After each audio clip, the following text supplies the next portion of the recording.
And how do you get Ryan Reynolds to try your toothpick on stage? So we saw that Ryan Reynolds were at the OMR festival. I was like, well, we just might give it a try to see whether he will react. So we literally just took a piece of paper and wrote try flavor toothpick ? And then we got a seat first row and we were holding out right into his face. And at one point in the keynote, he was like, come on, guys, give me one of those toothpicks. I'm going to give it a try. We obviously filmed it all, and he tried it. He loved it. He tried, I think, our Pleasing Peach toothpick, and he was like, "Oh, this is amazing!" And he also asked for our company, so that was way better than we expected it.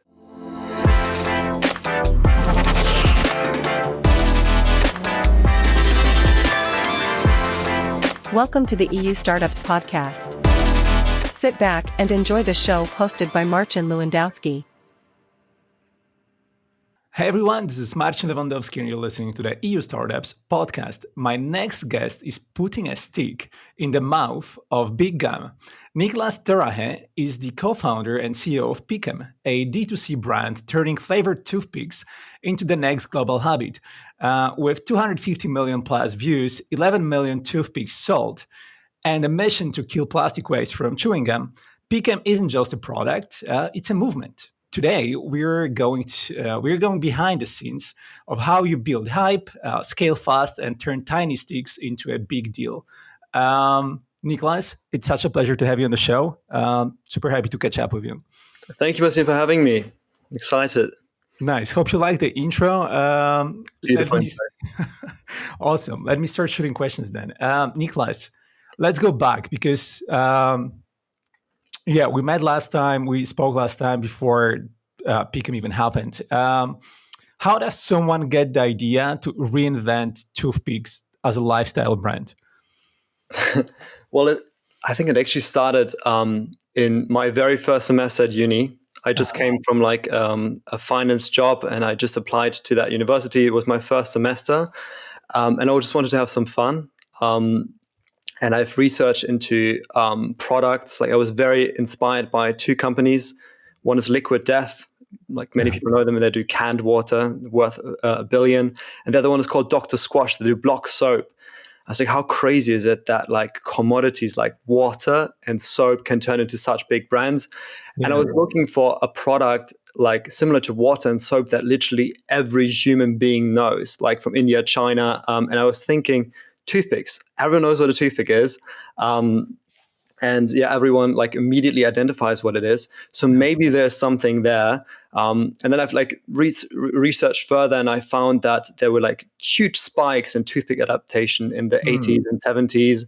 And people were just using it as a lifestyle product and kind of as an oral fixation thing, just having a toothpick in their mouth. And I was like, maybe we can bring this back. Then it pretty much died because I couldn't find anyone who wanted to do flavor toothpicks with me in my first semester. So 4 years later, I moved in with my roommate who also studied at the same university, and he just sold his marketing agency. Shout out to Joel. And I told him about this crazy idea that we could turn toothpicks into something big. And he was like, let's just do it. Let's just set up a UG, put a bit of money in it, and let's just give it a try. And I've also found two other co-founders from the same university. That I just said hey guys, do you want to give it a try? Let's see whether people like toothpicks or not. So we set up the UG. We've invested a few thousand euros to just I think produce 2,000 packs. And then we just started with social media because we were there's basically no toothpick demand to be very fair. I don't think you probably can remember the last time you actively went to a shop and bought a pack of toothpicks. Or you probably can also not name a single brand of toothpicks. So we were well, on paper, every VC would say this is a total nightmare because there's no demand. It's actually declining, and the total addressable market must be super small. I don't know. Yeah. It's probably in the 100 million, maybe worldwide. So we just started to do some TikToks, and I think it took us 5 TikToks, and the 5th TikTok absolutely blew up. And the biggest British YouTuber called KSI is guy sent me some toothpicks. They're amazing. And then he tried it. He absolutely loved them. And from that moment, it absolutely kickstarted. So we were okay, maybe this is a one-hit wonder thing. That was 2 years ago. And ever since, we averaged around 2 million views on every TikTok. And it's always about toothpicks. yeah, people start to like it. People pick it up as kind of like a habit. Everyone has this oral fixation, probably the reason why toothpicks are along for such a long time. Yeah. And yeah, that's how kind of like the whole thing started. And yeah, now we have actually sold 25 million toothpicks. Nice. So I have to update my numbers. You might have to update the number. Yeah. Yeah, 11 million toothpicks, I said before, and it's 25 million. Come on, it's like more than double. 25 million, yeah. Amazing. And I love the story. This is such a good story. I think you also have to update your numbers because on the LinkedIn it says 11 millions. Yeah, I need to probably update. Hey, so you're not but come on, you're not just selling flavor wood, right? It's like you're taking on the like a 30 billion euro gum industry. Like, what's the plan? Yeah, I mean, so I feel like if you want to, so something that we took from, like, for example, Dr. Squash or Liquid Death is you want to have an enemy, right? People want to rally behind some bigger enemy. Yeah. And we were like looking at chewing gum and we saw, okay, chewing gum is a market that's super unsexy. No one has really innovated in this market. There's been like 5 gums that has been big in 2010, but then it pretty much died. So there's nothing new in chewing gum. And it's also something like, I think in the early 2000s it was cool to like munch on your chewing gum. Like now no one says, oh my God, he's so cool, he chews on a chewing gum. So like there might be a gap to kind of like, disrupt chewing gum, but not with chewing gum, maybe with something else. So yeah, we've tried to like build this enemy of chewing gum. It's also, like 90% of all chewing gum is plastic. So like most chewing gum you chew is plastic. It's the second most common litter in the world after cigarette butts. So we're like, there's something there. And like toothpicks are 100% biodegradable. It's literally just, like birch wood and aroma to simplify it. So yeah, that narrative might work, and it does work, but with a bunch of other narratives as well. Yeah. This is brilliant. I love it, actually. 250 million views or 250 plus million views, 25 million toothpicks sold. What was the moment where you actually realized, so okay, this is taking off? Besides the 5th TikTok that you made. I mean, so for the longest time, actually till last October, we couldn't meet the demand. Okay. I mean, it's a beautiful problem to have, but we always kept it like 30,000 euros revenue because that's how much we could produce. And then I think it was like last spring, we were like, okay, we need to kind of take this really serious. We need to figure out production. We need to do the whole back end of this thing. And yeah, like we do have quite a good idea that like people would like it, but we could never kind of like understand how many people actually want to like it because we were sold out constantly. And then I think when we finally were on stock, which was in October, that's when we had like a bunch of toothpicks on shelf. That's when we like grew 1,000% plus. And I think that moment was clear. Like, yeah, okay, so people do like toothpicks. Yeah. Hey, this is amazing. And generally, you oftentimes go viral on social media with the content you're creating about it, which is great. But how do you actually turn hype into, like a long-term brand? It's a good question. The whole social media part is done by Folk, my co-founder, so he deserves all the shout out to this. Nice. But we think, like, we always say that we are firstly a media company, and secondly we do flavor toothpicks. So everything we do is always through the lens of like media. So when it comes to our like online strategy, we're trying to do like a good blend of things, right? Like there have been companies like, for example, Prime Hydration, which we both see as a role model, but also kind of like as, yeah, that's maybe not how you should do it, where you blow up something to the roof. Yes, you make a bunch of money, but then you can't like settle it for a long-term like hype. So what we do is we, like, if you want to create something there's no demand for, right? Like you need to have a very deliberate like tactic between, you want to be entertaining, you want to like share that there is social traction around, that people actually love this, that this is not like something that we've made up, that people like. So like celebrities or influencers that love the product, not just like say it because we pay them. And then like a mixture of like, down to earth educational content where we just like one of our most clicked videos is where we tell the people how long a flavor lasts. It got 3 million views, and we're just talking about like, oh yeah, this is how long the flavor lasts, and like make it kind of like funny and witty. I think important is when you do something like flavor toothpick, which clearly doesn't cure cancer or something like that, you want to not take it too serious as well in your communication. Because if you make it like a big deal, we're gonna, like I said earlier, we want to like disrupt chewing gum. We're not taking it from this like massively serious approach where we're like, this is a global disaster, it's a catastrophe that chewing gum is so much plastic. Because to be fair, like, toothpicks is not revolutionary from first glance. So you kind of want to like, slide a bit of a wittiness and like fun into it as well.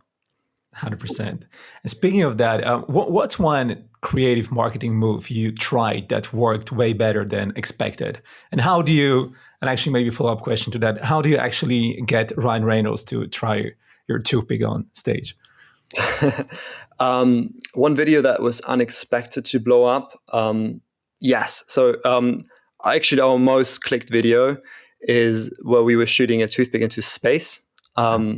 Like we just thought it would be a funny, entertaining TikTok to like, we attached like a chewing gum to a 2,000 liter helium balloon and just send it to the stratosphere.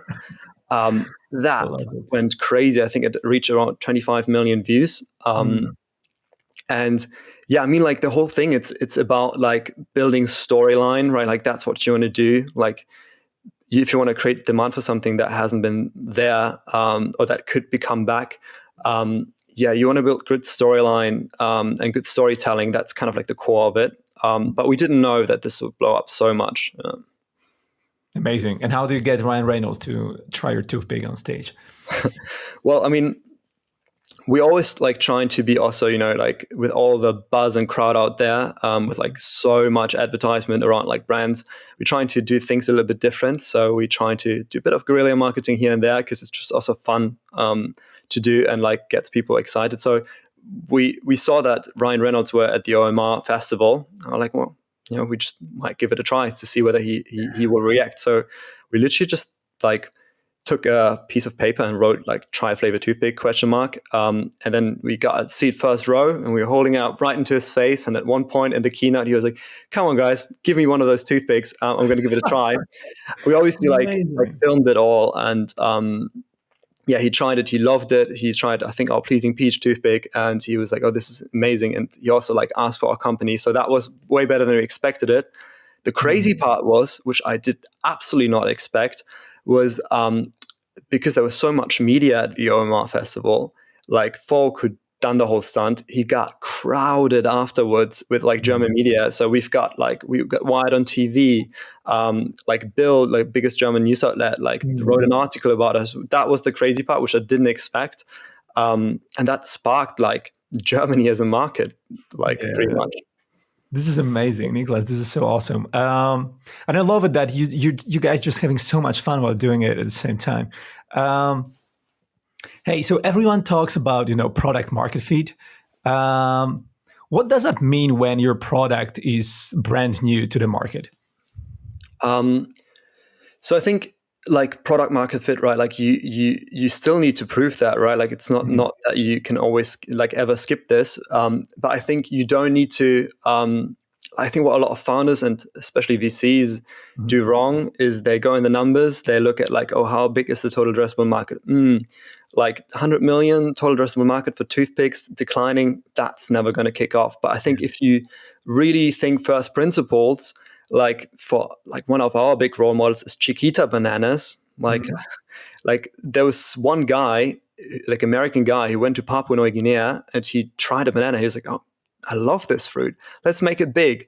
And there was literally no demand in the US for bananas. No one even know what a banana was, right? Like there was like absolutely no demand. And what he's done, it took him years, right? Like he collaborated with like celebrities, influencers back in the time. He collaborated with Kellogg's to like help people to understand what even to use a banana for, right? Yeah. So he created out of the blue demand for fruit that no one ever wanted or thought they would want by just very good social and zeitgeist building, which like I think, it's hard to tell a VC, oh yeah, we're going to make this big, even though it is not big, right? Like that's hard to believe. But I feel like if you use the principles of, human psychology, you can pretty much like get everything to blow up. And I do think toothpicks, especially, like, I mean, they have been around for 200 million years. It's been the first tool that humans invented. So we were like, there must be something there also why it's still sticking around, and not just for dental cleaning, right? People just pop it in their mouth because they have oral fixations. They like bite on their nails, on their pens and stuff. So like, I think that on top just gave us confidence we can do it. Awesome. Although D2C is kind of a brutal game, right? It is brutal.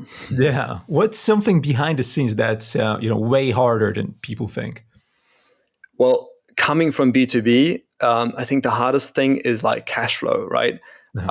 Like you need to have the guts to to spend a lot of money on your product before you even sell it, right? Like that's usually something you don't do in SaaS, right? Like you just test it in small scale, you get a cohort, it grows, and then you scale it with this cohort.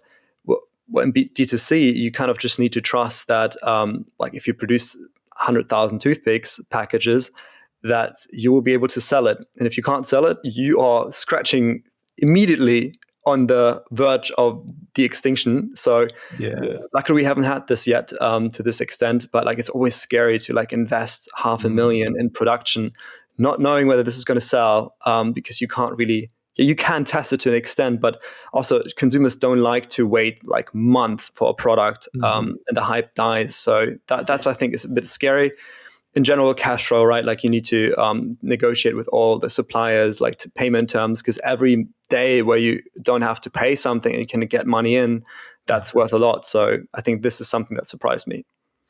And Niklas, you're fighting plastic waste, right? Not just chewing habits. How big is that part of the mission for you? I mean, like I am a strong believer that if you have any impact built within your product, that you shouldn't make it the selling point. I think the biggest misconception around like anything sustainable is that you make that the selling point, right? Like I think, for example, Beyond Meat, what they've done, they've not said like, oh, we made a sustainable, green, vegan, plant-based alternative to meat. No, they said, we made like something that tastes exactly like meat, but with all the health benefits of plant-based protein. And then they also wanted it to list not at the vegan section of a supermarket. They were very, very clear about we want to be next to the meat because that's what we're competing with.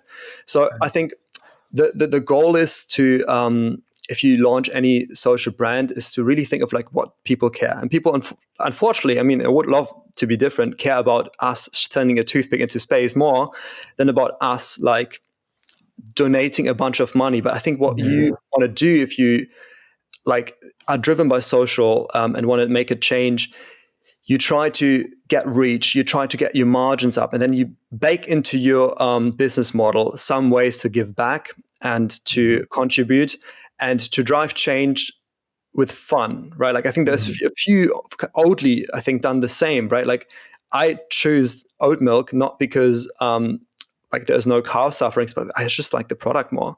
I think that's the holy grail. I can't say yet that we have achieved massive impact with cutting chewing gum. Like I don't have the data of people.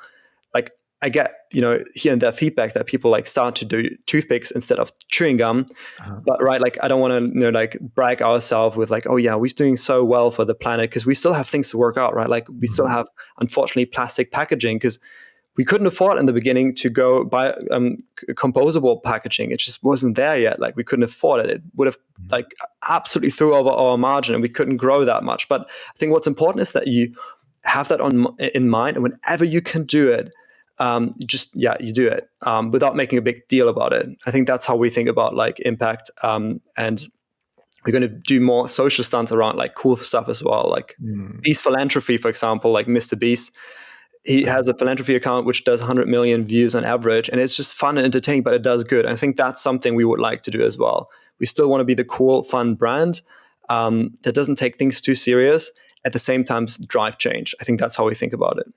I love it. I love this take. I love this approach. What do you want BCAM to become in 10 years? Like a category, a movement, a pop culture icon?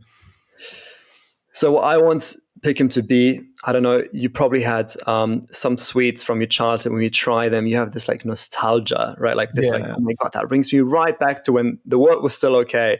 I think if we have a very young audience, Gen Z and Gen Alpha is like our core cohort. I want them, if they get kids one day and they pop a pleasing peach toothpick in their mouth, they're like, oh my God, yes. Back then, when we I still had love it. fun watching TikToks about toothpicks going to space and stuff, that brings me back to time where the world was still okay. I think that's something that I will look back to and be like, yep, like this is really rewarding. And at the same time, yes, of course, like with all this, like final goal, there need to be some cultural movements around it. I also would love to do some other products in the future. It's not always going to be toothpicks. Yeah. But yeah, I think this is kind of like what gets me excited. I love it. If someone listening wants to launch a product tomorrow, what's your one piece of advice they should absolutely follow? Don't do the usual playbook. Like it's just so crowded. Like I don't think you can just like launch an ad campaign, and unless your product is entirely revolutionary and solve something that has not been solved before, which in D2C is very rare, then I think you got to really just reinvent the way that, like, literally go against what other people do. Like I can recommend like building up a community, through social. Like I know everyone says this, but like be authentic, just put it out there and see whether people like gonna like it. And also like be very flexible. Like we never thought in the beginning that we would have like Gen Z and Gen Alpha as our like audience. So we were very flexible with our like we kind of let the audience drive a little bit of the perception as well. So we've kind of like secretly adapt a lot of our communications about our tone of voice. Of course, you start with an assumption, but then you want to like adapt it towards like what people really want to buy it for. Yeah. I love it. I love this piece of advice. And Niklas, we are now at the part of the podcast where I usually play a game with my guests. Are you up for it? It's going to be kind of a rapid fire kind of questions. I'm just going to shoot questions at you. You're going to give me your quick answers. Let's do it. Love that game. Awesome. So what's a belief about brand building you think is totally overrated?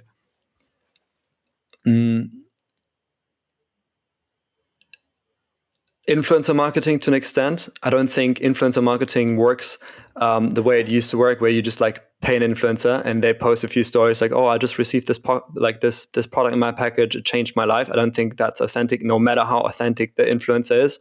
I think what you want to do is you want to build a story around the whole like influencer outreach. That's what we usually do, right? Like our last collaboration with about like the UFC heavyweight champion, we just not like let him use our toothpick one day and like, oh yeah, this toothpick changed my life. So we built a whole storyline around like how we approached him, like how we went to his gym and he started to like first be like skeptical around it. And then he started to like it. And then we developed the flavor with him, which was his favorite flavor. And I think that's what you need to do in influencer marketing. And the classic influencer marketing doesn't work. And I'm also not a big fan of user-generated content for all the D2C brands out there. I think it's kind of like, we've seen a lot of ads from user-generated content. You got to like figure out something else. Nice. If you could steal one marketing move from any brand in the world, what would it be? Who are we copying?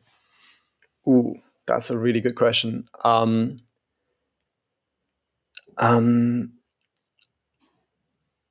One marketing move, like something I absolutely admire, I just love it in every aspect, is one of the early commercials from Dr. Squash. We can link it here. It was such a good, I think this is something that is more from Liquid Death. Like Liquid Death wants every commercial to be so good. If it would be behind a paywall, you would still pay for it. I think this is the gold standard for how you want to do ads. It needs to be so entertaining and so like almost like comedian and funny, or like whatever you want to approach for, that people would almost pay to watch that commercial. And Dr. Squash had an ad on YouTube and on like TV that went so well. They had a customer acquisition cost of 50 cents, which is unheard of. But I watched this commercial multiple times. I thought it was super funny. I would have watched it without even a product being sold to me. If you get to this point, that's what something we are still working on, like a commercial that is so entertaining and so fun that you pay for the commercial alone. And then obviously like the product as well. I think that's the holy grail, and I would love to steal that from Dr. Squash, and I think Liquid Death has done a few bangers of these ones as well. That sounds amazing. Actually, have you seen anything of what Ryan Reynolds is doing with his brands, like Aviation Gene or Mint Mobile, or what else does he have there? You should check it out, because this is exactly what you're talking about, I think. He's making it so relevant and so funny, and there's so much like kind of momentum to it. Like he's giving it social momentum. Like something happened with the Peloton that it was not working, and he took the Peloton girl to actually shoot an ad with her like the day, or like within 24 hours from it, and put it out there, and it's just going viral. It's amazing. You should check it out. Niklas, if you had to assemble the ultimate dream team, like 3 people to fund a startup with, who's on the list and why? I mean, I kind of found the dream team to assemble a team with. I feel like people say that often to this question. No, but honestly, like I work with my friends. Like I have the best, like I can't complain, right? Like I have the best life right now. I've worked with my friends all day long. Like we have a big marketing budget to do fun stuff, right? Like we've traveled the US last year for a month to chase Ryan Terrahe, a big US YouTuber. We saw the US, we filmed like videos, like we've interacted with people who love our product. Like that is the dream. So I think my team right now is very suited for that. I would pick it again. I think, honestly, like what I always think, I'm in my 20s right now. Like everyone is always like, when I see older people, they're like, oh my God, back in my 20s, I would love to like take it back. So knowing that so many older people say like they like would love to be back in their 20s, I'm like, I got to make my 20s fun as well. So I'm not worrying too much yet about like money or like, making the millions, because what do I do with my millions when I'm like old, burned out, and tired.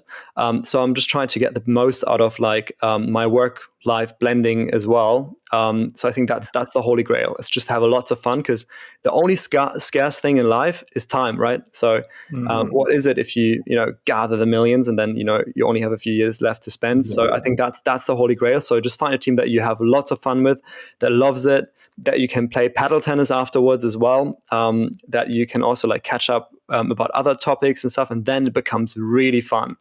I love it. Yeah, I love it. Definitely, like guys, don't wait to live your life until you make your money. That can actually be pretty tricky. I think we also should play paddle sometime. Paddle is huge in Spain here. I don't know how big it is in Germany now, it's popping up. Yeah, nice. I'm ready. So whenever I'm in Germany, in Berlin, or whenever you come to Barcelona, we should play paddle together. Niklas, what's the weirdest pitch or DM you've gotten since launching Pick'em? It's actually been like a few weeks ago. So we get a lot of requests from India. Like India is a country that wants our toothpick bad, but our price point is not there yet. So we can't, like we're selling for €3, which is fine for like the Western market. For India, it's a bit too expensive. So we got a DM of an Indian guy who was like, I trademarked Pick'em. I've set up a Pick'em store. He like AI generated all our stuff, and he was like, would you like to invest in my Pick'em company? Wow. So that was a pretty weird DM. But yeah, it shows ambition. Yeah. Yeah, it does. I can imagine that India is like a perfect market for it. My wife is from India. I go to India like 2 or 3 times a year usually. I can imagine that they would love it there, man. You should totally go on. Yeah, we really want to. We just need to make it a bit cheaper so people in India can also enjoy it. Yeah, 100%. What's your most used app when you're building the brand? Ooh. Well, definitely TikTok. So I think we like each of us who works on like the creative part logs like 3 hours, 4 hours a day on TikTok, which is it sounds fun that you can use it as a work time, but we we've trained like multiple accounts, multiple algorithms on different verticals to see what's going on in the world, like what is currently trending. TikTok is such a fast-paced environment, so we analyze a lot of like how do people build hooks, how do they build up towards the climax, what words are they using, what music do they use. So we analyze a lot of other content creators' posts as well. So TikTok is definitely the number one that we use. Yeah. Nice. Another one. What's something people underestimate about going viral? So sorry, say that again. What's something people underestimate about going viral? What other people made to go viral? Sorry. What they underestimate. Like the first thing is that a viral TikTok is not a guaranteed sales driver. I think people assume if we reach like 16 million views, we must make millions of euros. The thing is, if you make your video like viral, like you usually don't sell really well, right? Like, because people don't like to be sold to. So what we're trying to do now, like we say at top of the funnel or organic content, is really just to be entertaining, to make a good piece, what I said earlier, like to almost like, create something that people would pay for. Yeah. And because of that, like the conversions of these like super viral TikToks, they're not great, right? They're 0.01%, which is fine, because if we would always like rely on those viral TikToks to sell our product, we had the most unreliable stock planning ever. It would absolutely break us. So it's good that like the top of the funnel is just awareness, impressions, and people love and get entertained. And then, further down the funnel, you can then make an ad that is more salesy and like gets people across the line to buy the product. And I think that's something people underestimate. They think like, yeah, if I make my one viral video, I'm going to be rich. I'm going to, I'm like, everything is sorted, but that's not the case. Yeah. It's not true. All right. Niklas, if Beckham had a theme song, what would it be? We actually have a theme song. I sent it to you. Oh, you do have a Beckham. We just AI generated one the other day. This is a good question. Like, I don't know if you're allowed to blend this in, but if there's like if you can blend in a clip of the original Chiquita Banana jingle, I think that one is so catchy. Something along those lines, because it's like it was produced in the 1800s, so it's a very old commercial, but it's so bloody catchy and was played on like 300 times across the US on all radio channels. I can see why people like kind of had this in their heads. Yeah. It's annoyingly funny and annoyingly catchy. I would love to have a jingle that is almost like as provocative and like funny and like sticky as this one. So maybe like blend this in right now. And nice. I'm gonna try the banana with the toothpick. Yeah. Awesome. Niklas, last one. Describe the rest of your life. I don't know if it's gonna be the hardest question or the easiest one. It depends. Some people say it's hard. Some people say that was not that hard for them. But describe the rest of your life in 5 words. Oh. Okay, so first word I'm choosing is definitely fun, right? Like, what is all life about if you don't have fun? Like that's the core of it. Connections. What's life about if you don't have great connections with people? I think that's another one that is just super important. Impact. Like something that, for example, we have said no for the longest time to is putting nicotine into toothpicks, right? Like I wouldn't be happy if I one day on my deathbed and I can see that a whole generation of Gen Alpha and Gen Z became nicotine addictive because we made it so like easy to like go to nicotine. If science like changed around nicotine, and there's some like reasons why it's good, we might do that. But like right now, I feel horrible if I would do something just because it sells. Like I think a good example is what is this big vape brand that absolutely blew up in the US and made hundreds of thousands of kids go vape all the time. Yeah. They probably made a shit ton of money and they probably like are very well set for life, but I don't think I would be happy to die and know that I got a whole generation to smoke. That's nothing I would like to back to. So that's my fourth. And then the fifth is just like meeting interesting people. So people, right? Like I think right now we have the privilege to speak to the most insane people, right? Like we work with a UFC heavyweight champion. They're all so like different breeds of people, and it's just so funny to like interesting and intriguing to get to know how they think about like take on their perceptions and stuff. So these are the 5 ones I would go for. I love it. Niklas, so after answering this question, you're now fully known to the world. Thank you so much for joining us on the podcast. It's been an absolute pleasure to have you here. I hope I'm going to see you soon in person, either in Berlin or in Barcelona. Hope you had fun as well. I think people will love it. Thank you so much. Thank you, Marcin.